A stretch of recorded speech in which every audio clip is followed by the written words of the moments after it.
So I want to begin today by reflecting on the heartening and hard-won progress that we're making together against COVID-19. This week we have passed some significant milestones. More than 600,000 people have been vaccinated, and with the largest delivery so far of AstraZeneca vaccine this week, our programme is really beginning to accelerate. We're now looking forward to time in the very near future when half of all adults will have the protection of their first dose of the vaccine. Thankfully, we are continuing to see a drop in the weekly average of new cases, and the R rate is consistently staying below 1, between 0.75 and 0.95. The number of COVID-positive inpatients today has dropped below 200, with 26 in intensive care. The expanded rapid testing service in workplaces across the private and public sectors is now live, and it puts us in a much stronger position to identify asymptomatic cases.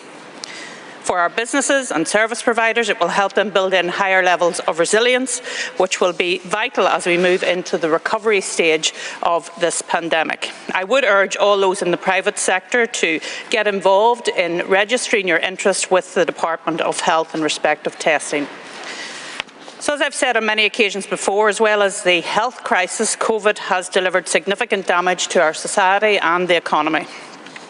Economy Minister Diane Dodds recently published her Economic Recovery Action Plan as a blueprint for how we rebuild our local economy. A wide range of business organisations and stakeholders warmly welcomed this document, and today the Finance Minister at the Executive has confirmed that this plan can be fully funded, allowing further work to proceed on expanding our already highly skilled workforce, stimulating research and development, building a greener economy and promoting investment, trade and exports as the drivers to recovery. The Executive has also agreed to allocate £230 million rate relief support package to target sectors which will be most affected by COVID-19 crisis in the months ahead. That's going to allow 100% rate relief for businesses based on a similar model to 2020-21 for retail, hospitality, leisure, entertainment and tourism, airports, manufacturing, newspaper production and childcare settings.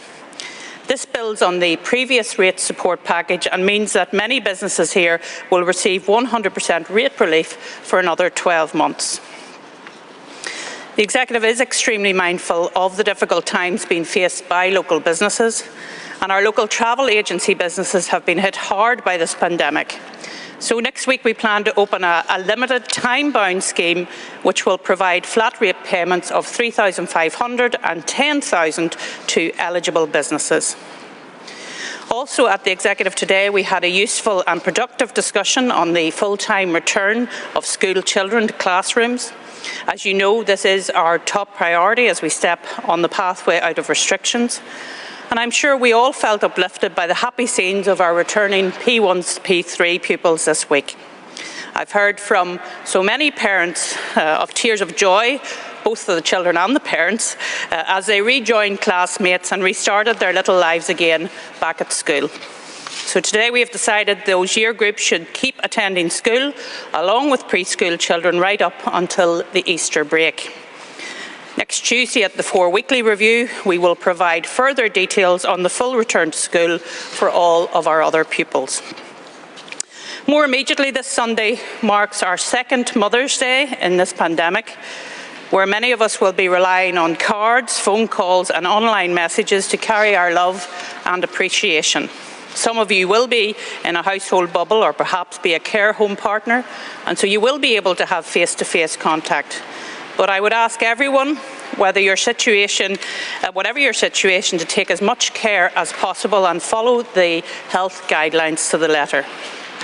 Finally, next week is St Patrick's Day, and we want people to enjoy the festival within your own household, in your own home.